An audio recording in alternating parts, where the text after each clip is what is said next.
ہم عام طور پر بڑے شہروں کی بات کرتے ہیں، وہاں کے مسائل اور ان کے حل ڈھونڈنے کی کوشش کرتے ہیں، مگر بڑے شہروں کے مسائل میں ہم الجھ جاتے ہیں اور ہم چھوٹے شہروں کو نظر انداز کر جاتے ہیں۔ بڑے شہروں کے غریب لوگ کسی نہ کسی جو پروگرام ہے حکومت کا اس سے مستفید ہو جاتے ہیں، لیکن چھوٹے شہروں کے لوگ حکومتی فلاح پروگرام سے کس طرح فائدہ اٹھا سکتے ہیں اور چھوٹے شہروں کے مسائل ہیں کیا دراصل، اس پر بھی ہم بات کریں گے۔ اپنے شہر میں چھوٹی سی تبدیلی سے ہم کس طرح بڑی تبدیلی لا سکتے ہیں، بات کریں گے۔ ہمارے ساتھ راشدہ دوحت صاحبہ موجود ہیں جو کہ سماجی کارکن ہیں، ان کی فاؤنڈیشن خیبر پختونخوا میں دور دراز علاقوں میں خاص طور پر بڑا کام کر رہی ہے۔ السلام علیکم۔ بہت شکریہ مجھے آج بلانے، بہت شکریہ جوائن کرنے کے لیے۔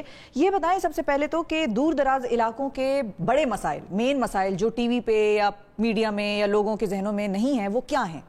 جی دیکھیں، سب سے بڑے مسئلے ہوتے ہیں رسائی کے نا۔ اگر آپ تعلیم کے جو ادارے ہوتے ہیں، اسکولوں تک رسائی مشکل ہوتی ہے، صحت کے اداروں تک رسائی مشکل ہوتی ہے، اور یہ رسائی کے اندر دین اوبیسلی پھر ان کو یہ سروسز نہیں ملتی ہیں۔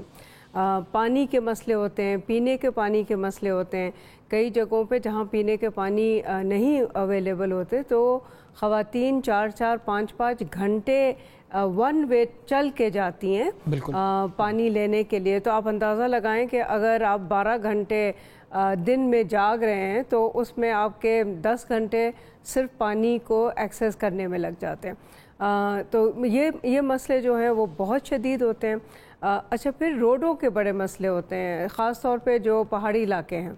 پہاڑی علاقوں میں اگر 1 کلومیٹر بھی روڈ نہ ہو تو اس میں لوگ اگر بیمار ہو جائے تو ان کو چارپائی پہ لے کے جانا پڑتا ہے۔ تو آپ اندازہ لگائیں کہ اگر خدا نہ خواستہ کسی کو دل کا دورہ پڑ جائے تو فوری علاج بہت ضروری ہوتا ہے، مگر یہاں تو 4-5 گھنٹے لگ جاتے ہیں آپ کو صحت کی سہولت تک پہنچنے میں۔ اب یہ سارے کام کرنا حکومت کی ذمہ داری ہے، بالکل حکومتیں یہ کام کر نہیں رہی ہوتی ہیں، تو ان کی اپنی کیپیبلٹی کا مسئلہ ہوتا ہے یا ولنگنس کا مسئلہ ہوتا ہے؟ ظاہر ہے آپ نے تو ڈیل کیا ہوگا اس طرح کے کاموں میں۔ آئی تھنک ایک ہمارے سسٹم کا بالکل مسئلہ ہے کہ کس طریقے سے ترجیحات تعین کی جاتی ہے ترقیاتی کاموں کی، اور یقیناً جو لوگ بہت دور دراز علاقوں میں ہے، جو غریب ہے، ان کی آواز نہیں آتی، اور جس کو کہتے ہیں نا کہ آنکھ سے اوجل تو ذہن سے، حالانکہ ہوتا ہے ان کے M N A M P S جو ہیں وہ ہوتے ہیں، ان کو کام وہاں پر کرنا چاہیے، آواز پہنچانی چاہیے۔ اور خاص طور پہ ہم نے یہ دیکھا ہے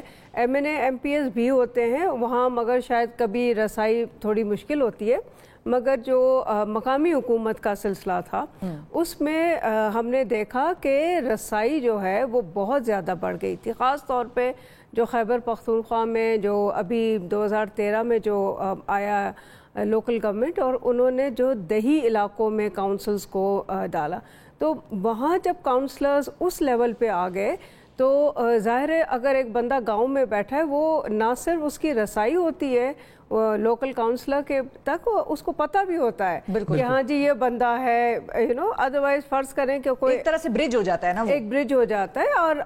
اور آپ پھر جو بہت ضروری بات یہ ہے کہ دیکھیں، ایک بہت مشہور ایک کہاوت یہ انہوں نے، کہ ایک فرینچ پرائم منسٹر تھا نا، جب ورلڈ وار 2 میں یہ بات ہوئی تھی کہ وار از to serious a business to leave to generals. I think government is too serious a business to leave just to government. So اس میں جب تک عوام کی شرکت نہ ہو تو اگر چاہے کتنی بھی اچھی گورنمنٹ کیوں نہ ہو، وہ نہیں ہو سکتا، کام وہ نہیں ہو بہت سکتا۔ مشکل ہوتا ہے۔ یہ بتائیں کہ کوئی ایسی چیز، کوئی آپ ایسا واقعہ کوئی شیئر کر سکتی ہیں، کوئی ایسا کام، پروجیکٹ کہ جو بہت چھوٹے پیمانے پر ہوا ہو لیکن تبدیلی اس نے بہت بڑے پیمانے پر وہ زندگی میں لایا؟ ہزاروں ایسے واقعات ہیں، مگر ایک میں آپ کو شانگلہ کی کہانی سنا دیتی ہوں کہ ہم وہاں کام کر رہے تھے اور ایک وہاں رورل ہیلتھ سینٹر تھا، تو پتہ چلا کہ اس کا جو ٹرانسفارمر ہے وہ جل گیا تھا، کوئی 2-3 سال تک جلا ہوا تھا۔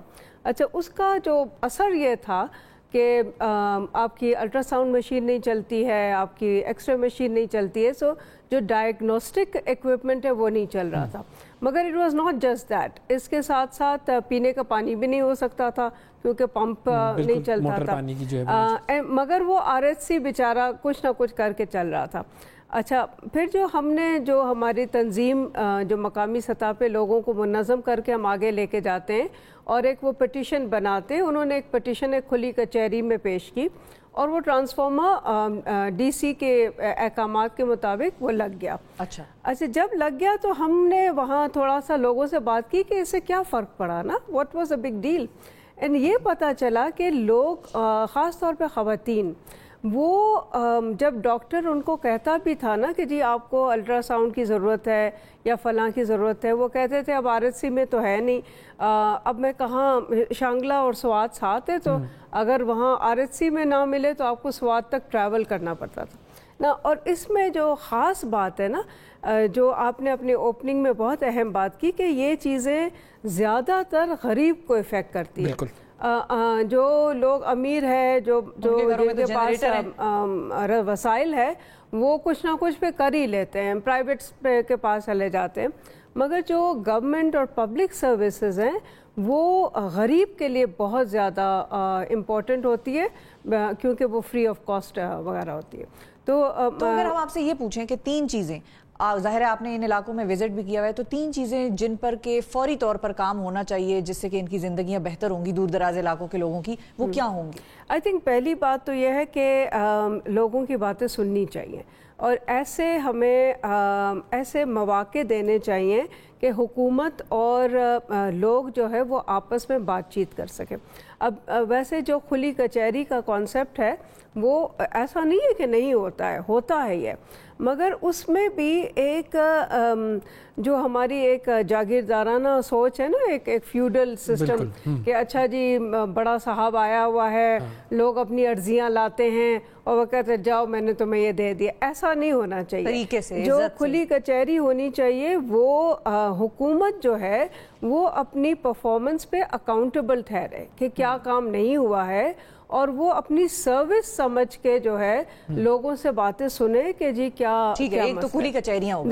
That would be one thing. پھر آئی تھنک دوسری بات بہت اہم ہے کہ جہاں تنظیم سازی ہوتی ہے, حکومت کو چاہیے کہ تنظیم سازی کو فروغ کرے. ابھی بہت سارے قوانین آ رہے ہیں جو اس میں تنظیم سازی کو بہت مشکل کر دیا ہے.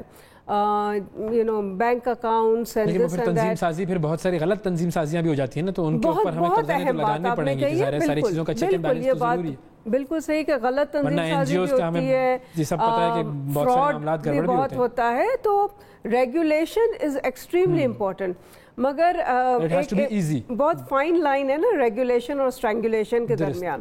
تو اسٹرینگولیشن نہیں ہونی چاہیے, ریگولیشن تو بالکل ہونی چاہیے.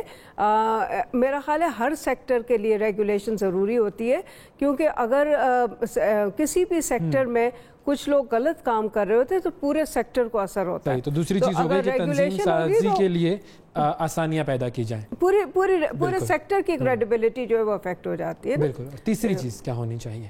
جی the third thing, 3 points پوچھے تھے نا. جی بالکل. ایک تو مواقع ہونے چاہیے, ریگولیشن ہونی چاہیے.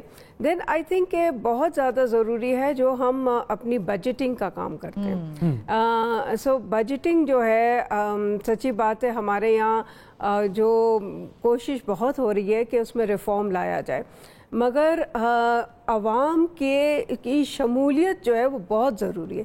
ہمارے یہاں جو بجٹس بنتے ہیں وہ بیوروکریسی بناتی ہے, اور اتنی اس کے اندر سیکریسی ہوتی ہے کہ کئی دفعہ کیبنٹ کو بھی نہیں پتا ہوتا ہے, مطلب جس دن بجٹ آنے والا ہوتا ہے اسی دن پتا چلتا ہے.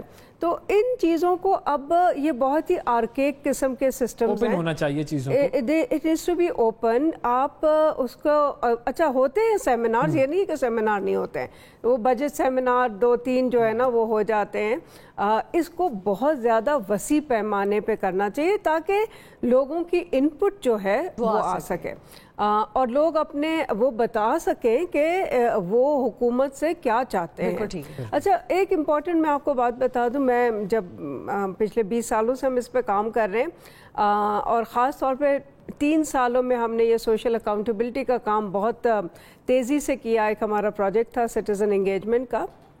تو مجھے کبھی کبھی حیرت ہوتی ہے کہ لوگ جو ہیں ان کی توقعات بھی کوئی بہت بڑے نہیں ہوتے. میں سمجھتی ہوں کہ لوگوں کے توقعات بڑے ہونے چاہیے. کوئی نہیں کہتا کہ جی ہمیں ایئرپورٹ بنا کے دے دیں یا کوئی ایسی چھوٹی چھوٹی ان کی ریکوائرمنٹ، چھوٹی باتیں ہوتی ہیں کہ جی اسکول میں جو ٹوائلٹ ہے وہ نہیں چل رہا ہے، جو پینے کا پانی ہے وہ نہیں چل رہا ہے، اس کا ٹوٹی نہیں چل رہی ہے. ایک اسکول ہے 1947 میں بن رہا ہے، آپ کو حیرت ہوگی ابھی تک اس میں بجلی نہیں ہے. اور یہ بہت ہی خیبر پختونخوا کے گرم علاقوں کی بات ہے. تو آپ یہ اندازہ لگائیں کہ کس طریقے سے لوگ کام کرتے ہیں. So you know they are very very manageable issues. تو مگر اس کے اوپر توجہ کی ضرورت ہے. بالکل. بہت شکریہ ادا کریں گے راشدہ دوحت صاحبہ ہمارے ساتھ موجود تھیں اور بتا رہی تھیں کہ کس طریقے سے حکومت کو اور لوگوں کو مل کر چھوٹے علاقوں کے لیے کام کرنا چاہیے.